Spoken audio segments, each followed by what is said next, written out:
وہ ٹھیک ٹھیک اس وقت کے مانند ہے جب ایک قوم زوال سے عروج کی طرف اٹھتی ہے تو مقابلہ اس کو کرنا پڑتا ہے، اور ہر بار اس کو ایثار اور قربانی کی منزل سے گزرنا پڑتا ہے۔ اور یہ تاریخ رہی ہے کہ جب کبھی مسلمان ایثار اور قربانی کی منزل سے گزرتا ہے تو پھر فتح و نصرت اس کے قدم چومتی ہے۔ جہاں تک مجلس اتحاد المسلمین کا تعلق ہے، آپ جانتے ہیں کہ مجلس اتحاد المسلمین ریاست حیدرآباد کی ایک قدیم جماعت رہی، لیکن حیدرآباد میں جب پولیس ایکشن ہوا اور وہ ریاست ختم کر دی گئی تو اس وقت ایک عظیم تباہی حیدرآباد کے مسلمانوں پہ آئی، اور وہاں ہمارے ہر چیز ہر متاع ہماری ختم ہو گئی۔ ایوان حکومت بھی کھد گئے، تخت شاہی بھی لٹ گئے، اور جو کچھ بھی تھا وہ سب کا سب ختم ہوتا چلا گیا، ایک ایک کے بعد ایک۔ آپ اس سے اندازہ کر سکتے ہیں کہ حیدرآباد پر کیا بیتی۔ ایک ایک محکمے سے 35 ہزار مسلمانوں کو نکال دیا گیا۔ خود سول سپلائز سے ڈپارٹمنٹ میں 30,000 مسلمانوں کو وہاں سے ختم کیا گیا۔ حیدرآباد کی آرمی تھی 25,000، وہ ختم کی گئی۔ یہ میں آپ کو ایک دو جگہ کی بات کہہ رہا ہوں، اس طریقے سے ہر چیز وہاں ختم کر دی گئی، اور پھر روزگار کا کوئی ذریعہ نہیں تھا کہ کیا کریں کیا نہ کریں، کچھ سمجھ میں نہیں آ رہا تھا۔ اور پھر جو فسادات پولیس ایکشن کے بعد ہوئے، وہاں پر میں تو نہیں کہتا، لیکن گاندھی جی کے ساتھی پنڈت سندر لال کے یہ الفاظ ہیں کہ میں نے حیدرآباد کے اضلاع میں، وہاں کے گاؤں میں جب میں نے دورہ کیا تو میں نے دیکھا کہ وہاں کنویں عورتوں کی لاشوں سے بھر گئے تھے کہ وہ اپنی عصمت بچانے کے لیے کنووں میں کود گئی تھی۔ اب یہ حال تھا، اور اس کے بعد انتخابات ہوئے، ہم نے مختلف جماعتوں کا ساتھ دیا، لیکن ہر جماعت کا ساتھ دینے کے بعد ہم نے یہ محسوس کیا کہ کوئی جماعت ہمارے مسائل کو حل کرنا نہیں چاہتی، بلکہ ہم کو بھٹکتا ہوا چھوڑ رہی ہے۔ تو پھر ہم نے یہی محسوس کیا کہ کیوں نہیں خود ہم اپنے پیر پر آپ کھڑے رہیں، اور خود جد و جہد کے میدان میں کیوں نہ ہم آگے بڑھیں۔ اور اسی لیے 1957 میں دوبارہ مجلس اتحاد المسلمین کے ذریعے جد و جہد کی گئی، اور ہم نے اس وقت یہی پالیسی اپنائی کہ ہم یہ چاہتے ہیں کہ مسلمانوں کو سیاسی طور پر منظم کیا جائے۔ گو کہ اس وقت ذہنوں میں بہت سے سوال لوگوں کے اٹھ رہے تھے کہ اگر آپ سیاسی طور پر منظم کرتے ہیں تو اس سے کیا فائدہ ہوگا، اور یہاں تو مسئلہ ہمارے جان و مال کا مسئلہ ہے، ہماری عزت و آبرو کا مسئلہ ہے، ہمارے روزگار کا، ہماری مذہب کی حفاظت کا مسئلہ ہے۔ تو مجلس اتحاد المسلمین نے ان سب کو سمجھایا کہ بھائی یہ مسائل ضرور ہیں، لیکن صرف ہم کو مسائل کی فہرست تیار کرنا نہیں ہے، بلکہ سوال یہ ہے کہ یہ مسائل کس طریقے سے حل کیے جائیں۔ سوال مسئلے کے حل کا ہے، نہ کہ صرف فہرست تیار کرنے کا۔ تو آج اس جمہوری دور کے اندر جب تک کہ ہم سیاسی طاقت نہیں بنتے، اس وقت تک ہمارا کوئی مسئلہ حل ہونے والا نہیں ہے۔ اور یہی چیز پر ہم نے زور دیا، اور جب ہم نے ایک سیاسی طاقت منظم کی تو ہمارا مقصد صرف سیاست نہیں ہے اور نہ سیاست ہمارے لیے کوئی مقصود بالذات ہے کہ ہم سیاست پکاریں، بلکہ ہم سیاست کے ذریعے معاشی مسائل، تعلیمی مسائل اور دیگر مسائل کو حل کرنا چاہتے ہیں۔ اور یہی وجہ ہے کہ ایک سیاسی قوت جب ہم بن گئے تو پھر ہم نے تعلیم کی طرف توجہ کی اور اللہ کا نام لے کر ایک پرائمری اسکول قائم کیا، ایک تجربہ کیا، کامیاب رہا۔ پھر اس کے بعد کیونکہ حیدرآباد میں بھیانک قسم کی بے روزگاری، تو اس وقت ہم نے ایک ITI قائم کیا تاکہ بے روزگار نوجوانوں کو ٹریننگ دی جائے۔ اور پھر ہم نے لڑکیوں کی تعلیم کی طرف بھی توجہ دی، کیونکہ جب تک کہ کسی گھر کی عورت تعلیم یافتہ نہیں ہوتی، خاندان میں تعلیم پھیلنا مشکل ہوتا ہے۔ اور ہم نے یہی چیز دیکھتے ہوئے نظام آباد حیدرآباد سے 100 میل کے فاصلے پر ہے، وہاں ہم نے لڑکیوں کے لیے ایک جونیئر کالج قائم کیا، اور پھر اس کے بعد ایک انجینئرنگ کالج قائم کیا، اور پھر ہم نے ایک میڈیکل کالج بھی قائم کیا، اور اب جو ہے ایک بینک بھی ہم نے قائم کیا، اور اب ہم ایک 700 بستر کا دواخانہ تعمیر کر رہے ہیں، اس کی تعمیر کا آغاز بھی ہو چکا ہے۔ تو مقصد ہمارا سیاست سے صرف اس لیے ہے کہ سیاسی طاقت کو استعمال کیا جائے معاشی، تعلیمی اور دیگر مسائل کے لیے، اور اگر ہم اس کا صحیح استعمال کرتے ہیں تو قوم کے لیے بہت سے فوائد ہوتے ہیں۔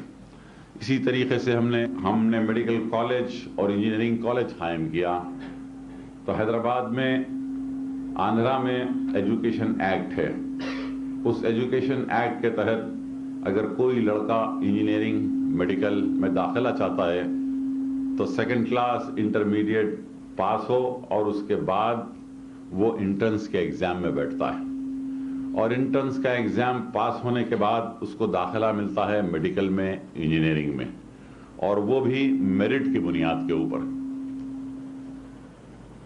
تو ہر سال MBBS میں 1035 لڑکوں کو داخلہ ملتا ہے، اور اس کے بعد ہمارے پاس آتے ہیں، تو فطری بات ہے کہ ہمارے پاس تو خراب لڑکے آتے ہیں، لیکن آپ خود اندازہ کر سکتے ہیں کہ اب ایک پہلا بیچ ہمارا ڈاکٹر بن کے نکلا لڑکوں کا، تو 5 برس مکمل ہوئے، تو ان 5 برس کے عرصے میں آندھرا میں جو 11 میڈیکل کالج ہیں ان میں ٹاپ ہمارا میڈیکل کالج کیا، 5 برس سے مسلسل ٹاپ کرتے رہا، اور 5 برس میں آندھرا میں کسی نے بھی گولڈ میڈل حاصل نہیں کیا تھا، لیکن ہمارے کالج کی ایک لڑکی نے، مسلمان لڑکی نے گولڈ میڈل حاصل کیا۔ اور اسی طریقے سے بہت سے ریکارڈ قائم کیے، اور آج بھی جو ڈاکٹر ہوئے ہیں پورے آندھرا پردیش میں ہمارے پاس کا رزلٹ سب سے اچھا رہا۔ اسی طریقے سے انجینئرنگ کالج کا بھی رہا، ITI کا رہا۔ تو یہ بتانا میرا مقصود ہے کہ مسلمان آگے بڑھنا چاہتا ہے، لیکن اس کو سہولتیں نہیں ہیں، اس کی ٹانگ کھینچی جاتی ہے، اور پھر چند لوگوں کو لگایا جاتا ہے کہ مسلمان تعلیم کے میدان میں نہیں آ رہا ہے، مسلمان مقابلے کے امتحان میں نہیں آ رہا ہے، لیکن مسلمان آتا ہے، اس میں جد و جہد کا مادہ ہے، اگر وہ جد و جہد کا مادہ اس میں نہیں ہوتا تو اپنا وطن چھوڑ کر یہاں غریب الوطنی میں نہیں آتا تھا۔ تو خود اس کی جد و جہد آپ کے سامنے ہے۔ اسی طریقے سے ہم یہ چاہتے ہیں کہ مسلمان اس وقت تک اوپر نہیں اٹھ سکتا جب تک کہ مسلمانوں کے غریب طبقات کو اوپر نہ اٹھایا جائے۔ یقیناً ہم ڈاکٹر، انجینئر تو بنا دیں گے، لیکن وہ غریب لوگ جو 80% سے زائد ہیں، وہ جب تک کہ اوپر نہیں اٹھیں گے اس وقت تک قوم ترقی یافتہ نہیں ہو سکتی۔ اس کے لیے ہم نے ایک پروگرام بنایا کہ جو رکشہ چلانے والا ہے، آپ جانتے ہیں کہ وہ اس کا بیٹا بھی رکشہ ہی چلاتا ہے، جس کا پان کا ڈبہ ہے اس کا بیٹا بھی پان کا ہی ڈبے کا دھندا کرتا ہے، وہ آگے نہیں بڑھ سکتا، الا ماشاءاللہ کہ کوئی دو چار آگے بڑھ جائیں، لیکن عموماً نہیں ہوتا۔ تو اس کے لیے ہم نے بینک قائم کیا تاکہ ایسے غریبوں کو اس بینک سے 10-10 ہزار روپئے قرض دیا جائے بغیر کسی ضمانت وغیرہ کے، چھوٹی موٹی ضمانت لیں اور ان کو قرض دیں تاکہ وہ اپنے کاروبار کو آگے بڑھائیں۔ اسی طریقے سے ہم نے ایک شعبہ معاشی رہنمائی بھی قائم کیا تاکہ لوگوں کو یہ بتایا جائے کہ ہر سال بجٹ کے اندر آپ کو کیا سہولتیں دی جا رہی ہیں اور آپ کو اس سے کس طریقے سے فائدہ اٹھانا چاہیے، کس کس چیز میں چھوٹ دی گئی۔ کوآپریٹو سوسائٹیز ہیں اور بہت سی چیزیں ہیں جس سے ہم فائدہ اٹھا سکتے ہیں، لیکن ہماری غفلت کی وجہ سے ہم فائدہ نہیں اٹھاتے۔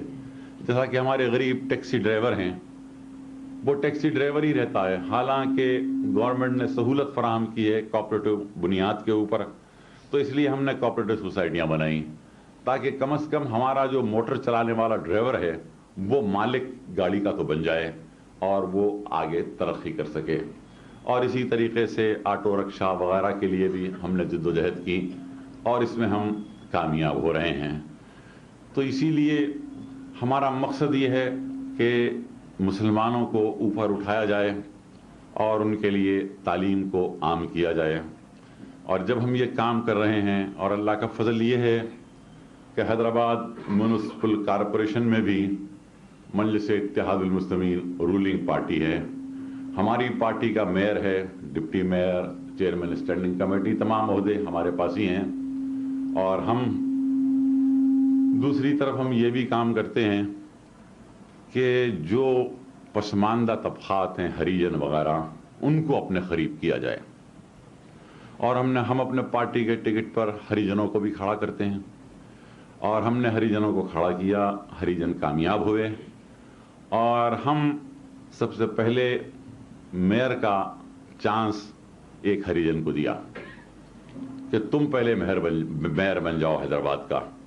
تو اس کا نتیجہ یہ نکلا کہ وہ ہریجن کٹ کے ہماری طرف آ گئے، اور ان میں یہ احساس پیدا ہوا کہ مسلمان میجارٹی رکھتے ہوئے بھی ہم کو پہلے موقع دیا، جس کا نتیجہ یہ ہوا کہ جو یہ برہمنزم ہے جو ہمیشہ لڑانے کا کام کرتی ہے، خود تو خاموش رہتی ہے، ان سے وہ جو فائٹنگ فورس تھا وہ نکل گیا، اور پھر ہمیشہ کے لیے یہ فسادات کا سلسلہ ختم ہو گیا۔ اور اسی طریقے سے ہم چاہتے ہیں کہ جتنے پسماندہ طبقات ہیں ان کے لیے بھی کام کیا جائے اور ان کو بھی اپنے قریب کیا جائے، اور ہم اسلام کے لیے بھی خاموشی سے کام کرتے ہیں۔ اور اللہ کا فضل ہے کہ آپ خود دیکھے ہوں گے کہ وہ یہاں نہیں آئے، ایک بہت پرانے صحافی ہیں مشہور ہندوستان کے، چندر سریواستو صاحب، وہ بھی اسلام قبول کر لیے، اور اب کہ ہم نے ان کو حج کو بھی اپنے ساتھ، عمرے کو اپنے ساتھ لے کر آیا تاکہ وہ بھی عمرہ کریں۔ تو اس طریقے سے ہم خاموشی سے اس لائن میں بھی کام کرتے ہیں اور ان کو آگے بڑھاتے ہیں، کیونکہ یہی سنت بھی ہے کہ رسول اللہ صلی اللہ علیہ وسلم نے 9 مسلموں کو زیادہ مراعات دی تھی۔ تو اگر ہم بھی اسی طریقے سے ہم کام کر رہے ہیں۔ دوسری طرف میں آپ کے سامنے رکھوں کہ ہندوستان میں ایک منظم منصوبے کے تحت ایک کام کیا جاتا ہے، اور ہم لوگ اس بات کو محسوس نہیں کرتے۔ ایک منظم منصوبے کے تحت کام ہوتا ہے۔ یہ جو فسادات ہوتے ہیں، عام طور پر یہ سمجھا جاتا ہے کہ صاحب فساد ہو گیا، ہنگامہ ہوا، لیکن آپ فسادات کے اوپر نظر رکھیں تو آپ کو نظر آئے گا کہ فساد ان مقامات پہ کروایا جاتا ہے جہاں مسلمانوں کی تھوڑی بہت معاشی حالت ٹھیک ہے، وہاں فساد کرا کے آپ کی معاشی حالت کو، آپ کے بزنس کو ختم کر دیا جاتا ہے۔ آپ خود دیکھیں گے، اگر ایک تاریخ وار اگر آپ دیکھیں تو آپ کو نظر آئے گا کہ گلبرگے کے مقام پر کپڑے کی ٹھوک تجارت مسلمان کے ہاتھ میں تھی، فساد کے بعد وہ تجارت ہمارے ہاتھ سے نکل گئی. مراد آباد کے اندر برتنوں کی تجارت مسلمان کے ہاتھ میں. فساد کے بعد وہ تجارت ختم ہو گئی ہے.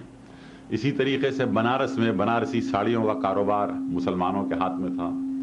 بھوپال وغیرہ میں پتے کا یا بیڑی کا کاروبار ہاتھ میں تھا. اور اب جو بھاگلپور میں جو فساد ہوا ہے، صرف ہم فساد کے اوپر غور کرتے ہیں، لیکن بھاگلپور وہ مقام ہے جہاں یو پی اور بہار میں سب سے زیادہ دولت مند لوگ رہتے تھے.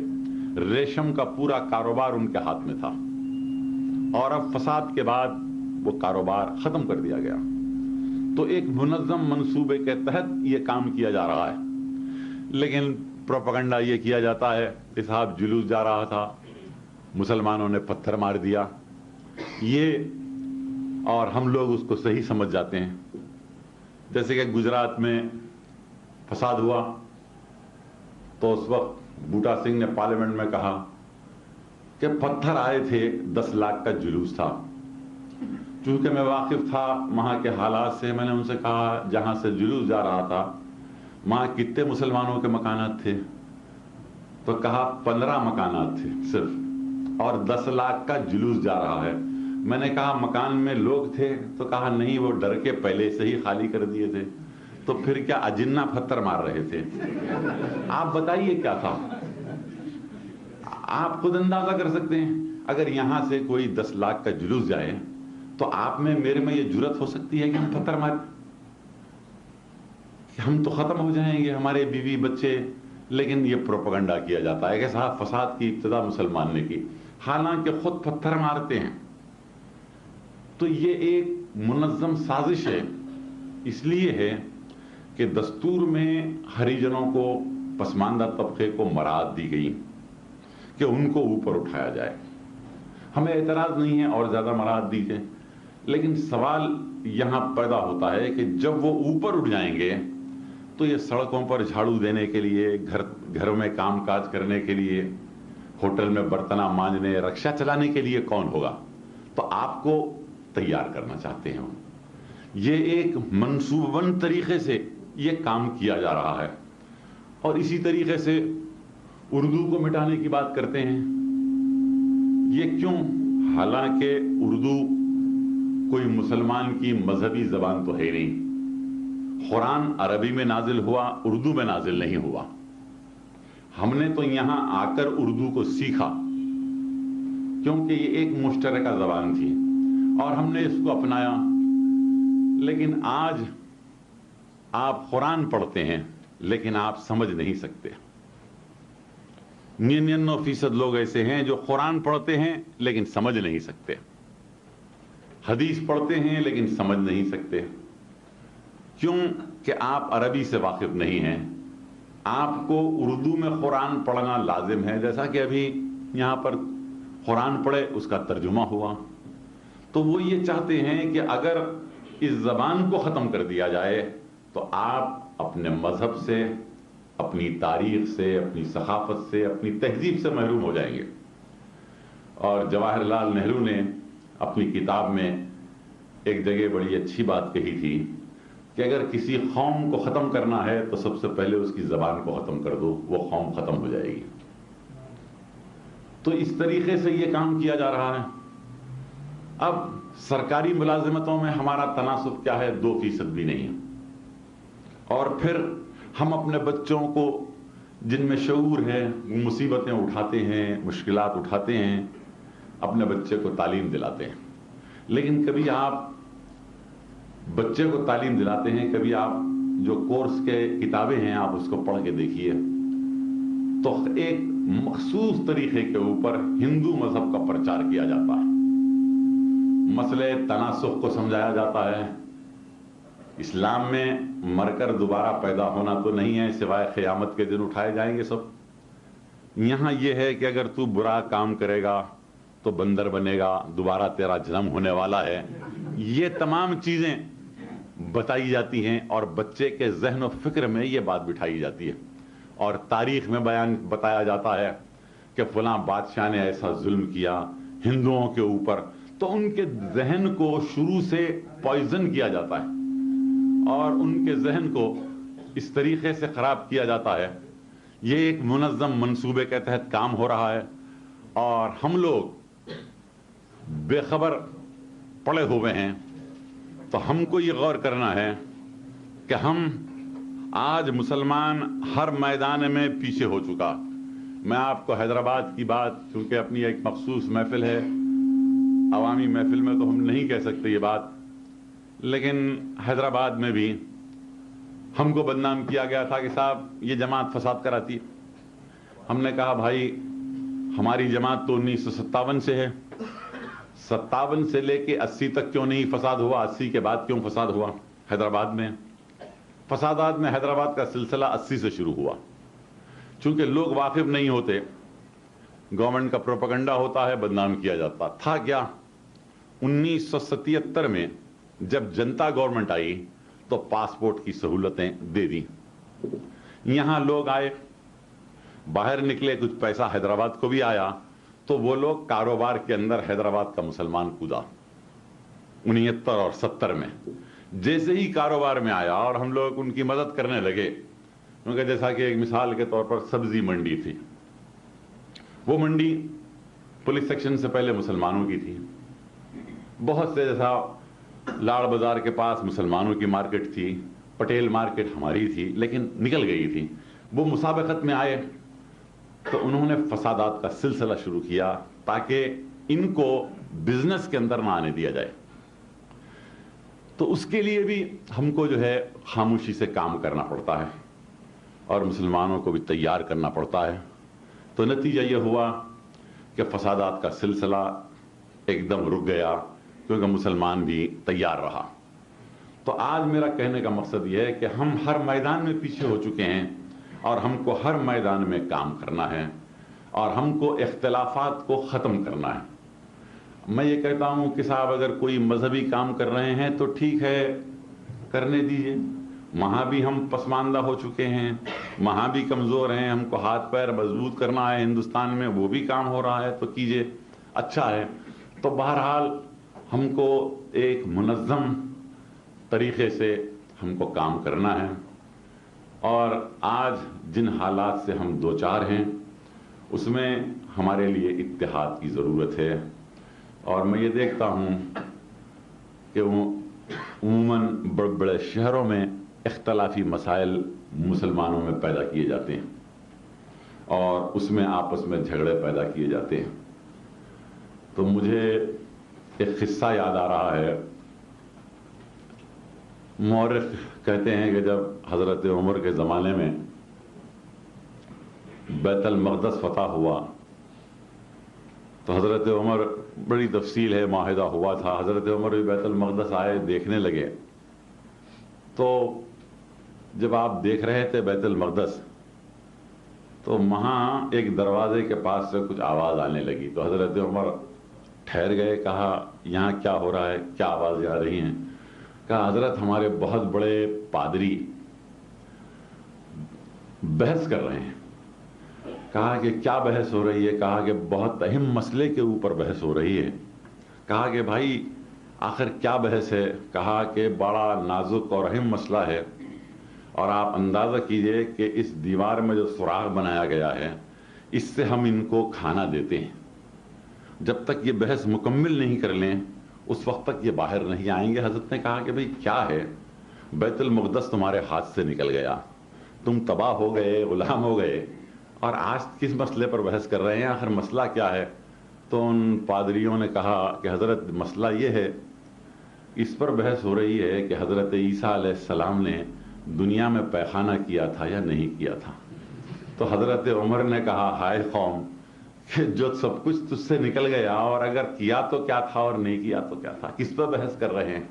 تو آج معاف کریں، برا نہ مانیں، اختلافی مسائل ہیں، 1000 برس سے ہیں، لیکن اس کے اوپر مسلمانوں کو آپس میں اختلاف نہیں کرنا چاہیے.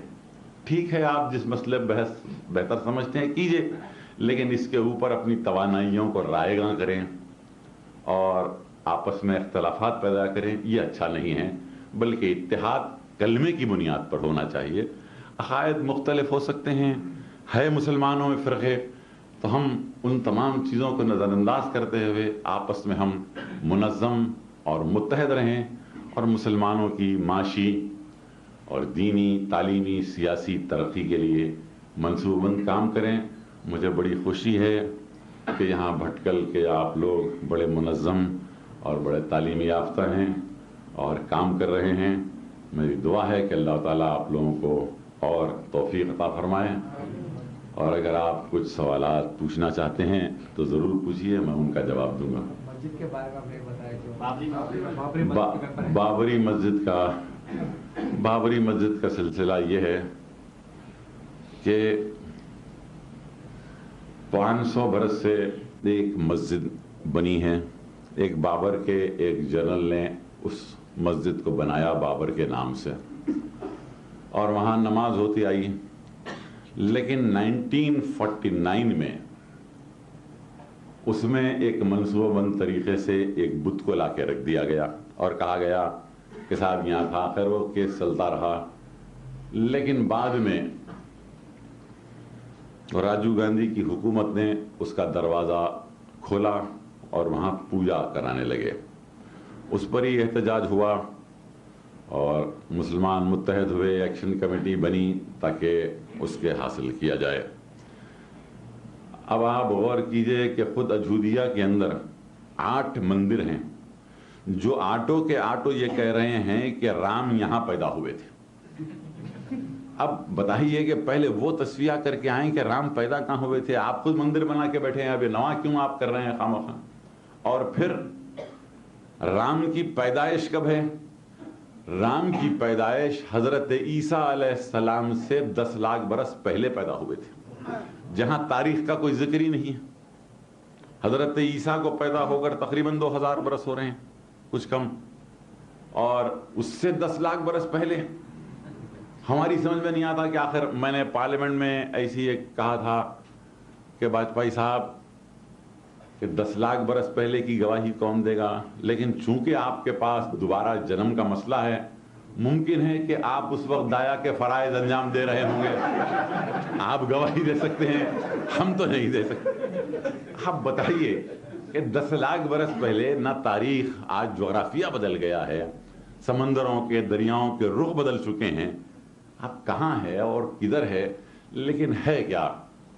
اس کے پیچھے ایک چیز کام کر رہی ہے، وہ یہ ہے کہ ہماری آئندہ نسل کو یہ بتانا کہ ہندوستان کو بنانے میں تمہارا کوئی بھی ہاتھ نہیں تھا، کیونکہ وہ یہ کہتے ہیں کہ تاج محل بھی مسلمان کا بنایا ہوا نہیں ہے، شاہ جہاں کا، دہلی کی جامع مسجد بھی تمہاری نہیں ہے، جتنی عمارتیں ہیں حتیٰ کہ قطب مینار وغیرہ سب کے لیے کہتے ہیں کہ یہ سب ہندوؤں کی بنائی ہوئی ہیں۔